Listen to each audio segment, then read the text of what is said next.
From the Ticats Audio Network, this is Ticats Today with Brayden Neville.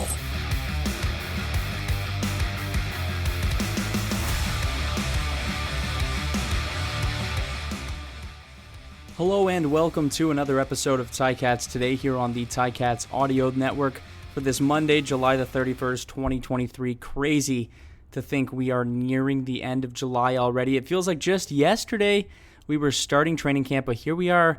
The season is nearing that halfway point. The Ticats were in action Friday night against the Ottawa Red Blacks, looking to secure another victory over a team that they've had so much success against in the past. The Ticats got the win against the Red Blacks earlier in the season, but it was nearly spoiled by rookie quarterback Dustin Crum on a late game march, but of course was stopped just shy of getting a touchdown by Chris Edwards with a big hit late in that game. The Ticats were hoping that Dustin Crum's comeback magic would end in Ottawa Friday night, and that it did as the Ticats secured the 16-12 victory.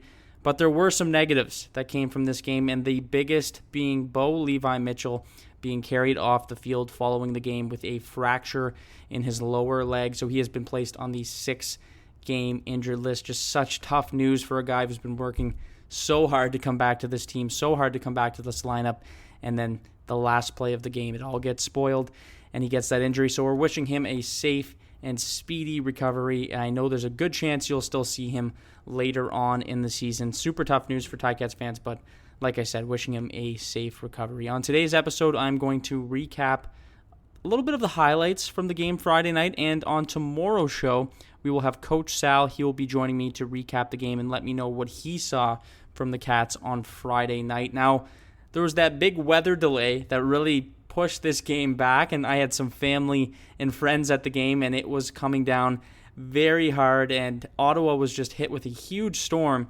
right as the game started. So right off the bat, everything's wet. Everyone has to go into the locker room, take a little bit of a break, and it's just a weird way to start a game, but the Ticats didn't really seem too fazed by it. They came back out after the weather delay, and they looked hot as ever, and of course, Duke Williams got his first touchdown as a Hamilton Tiger Cat.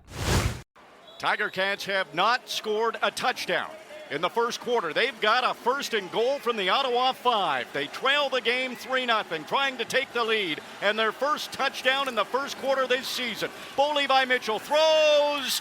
It's caught. It's a touchdown. Duke Williams, and the Tiger Cats get their first quarter touchdown of the season, and that gives them the lead.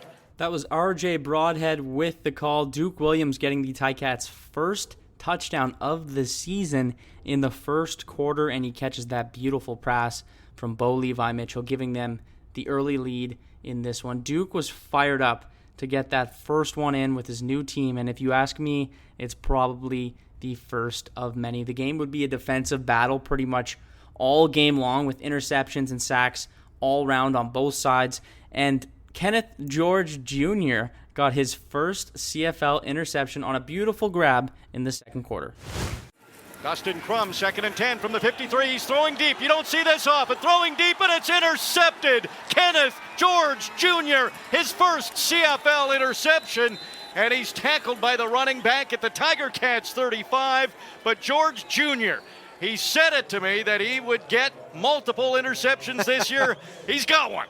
Kenneth George Jr. was ready for that one, making the excellent grab, and the Ticats went into half up 12-6. The second half now, and the Ticats, well, they wasted little time striking first, and who else but backup quarterback Kai Locksley? That's right, Kai Locksley. The man is a super athlete. What can he not do? He has an incredible 75-yard touchdown to put the Cats up even bigger. Kai Locksley catches another pass. He might be gone. He's at the 50, the 45, the 40. Kai Locksley, open field. He's down to the 25, the 20, the 15, the 10. One man to beat, and he bobbled the ball. He gets into the end zone. Touchdown, Tiger Cats. Kai Locksley. Locksley with the 75-yard receiving touchdown, and man, can this guy run. He hit his stride right off the bat off a beautiful bubble screen that worked to perfection. A brilliant play call, a great throw, and an even better run to put the Ticats up big in the third quarter. The rest of the way seemed to be a defensive battle, just a back-and-forth matchup of interceptions, sacks, a defensive super battle, if you ask me, going back and forth. And the Ticats would end up being victorious in this one. Some guys on the Ticats defense were really stepping up in this game. I mean, Jameer Thurman was solid. He had 7 tackles. Malik Carney had 5. Casey Sales with 4 and a sack. Trey Crawford with 2 sacks. Mohamed Diallo with a sack. I can keep going on and on. The defense was filled with studs all night long. And Dustin Crum gets shut down. No Crum back. We can finally stop the Crum back talk. I think that whole saying has just been way overused. Let's come up with some new material. The Crumback era has ended, at least for now. Who knows what this guy's going to do? He's been an excellent quarterback for the Ottawa Red Blacks. Coach O spoke following the game about his team's performance. Oh yeah, you can put anybody in there, but I mean, we were backed up on the goal line there. And, yeah. Just want to make sure there was possession. Well, it's just an unfortunate incident, right? That's really what it was. Well, I don't think all interceptions are equal, right? Yeah, sure, it's going to be 5 on the books or however many he had. You know, the one was tipped. The other one, we gave our guy an opportunity. It was a 50-50 ball, and, you know, we got to find a way to do a little bit better job. You know, Bo historically has done that. He gives his receivers opportunities. And to turn out, sure, there's a couple that he would like to have back, but I'll tell you what I'm most impressed with Bo is he just wants the football back. And the way that he responds to adversity is like a pro, and that can't be coached into somebody. You either have it or you don't. So I'm extremely pleased with the response of the sideline and Bo. Yeah, you know, like, we're going to play to win, right? And each week is going to bring its own set of circumstances. So the play calling and the execution of it, that's just kind of how we're built and where we're at right now. We're not going to play tentative. We're going to go for things. Yeah, I mean, he made a huge play, and we're using him as our backup receiver, and at times a starter. That's just kind of what we're afforded there, even though he's suiting up as a third quarterback. So, carried the ball. Yeah, no, he carried the ball, and he see you, Corey. I mean, you don't know when your number is going to be called, and the fact that he made up that timely play, we needed it and found a way to get into the end zone. That was huge. It came down to it, and they had won 2 previous games basically in similar situations, not necessarily the time, but last possessions type of deal. So, extremely. I can't say enough great things. Like, the D really stood up. Yeah, I mean, you're not gonna be able to spy him every play all the time, right? So when he's out there and about, I mean, he's really good at that, and they do a good job of giving him stuff he can handle. He always has specific instructions on what to do if he doesn't see things, and I thought we did a decent job. We did let the running back get out a couple times when they were backed up, but for the most part, we found a way to win, and that's the bottom line. Yeah, I mean, wow, what a play! I think it was Godwin that forced the fumble after they intercepted it, and then we got it back, and then away we go. It's I guess that's CFL football at its best. Just fortunate we were on the good side of both of those plays.